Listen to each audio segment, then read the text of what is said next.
Open OST file on another computer. No Outlook or Exchange profile? No problem. Meet MacSonik OST Viewer Pro, the enterprise-ready solution to open, analyze, recover, and export Outlook OST files on both Mac and Windows.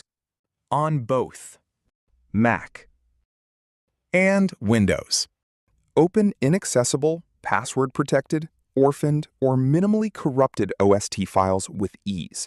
Preview emails, attachments, contacts, calendars, tasks, notes, and more before exporting.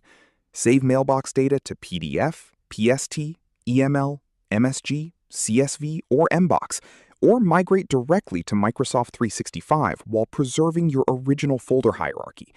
Everything runs locally on your system, ensuring complete privacy and enterprise-grade security. Steps to open OST file on another computer, Mac and Windows. Download and install MacSonik OST Viewer on your new Mac or Windows OS. Click the Add File option. Select the OST file copied from your previous computer or backup location. 3. You can browse mailbox contents. The preview panel displays complete email details. After that, select any mailbox item to view its contents. Finally, you can review important emails, extract information, and access attachments without opening Outlook. Download now. MacSonik PST Viewer Pro.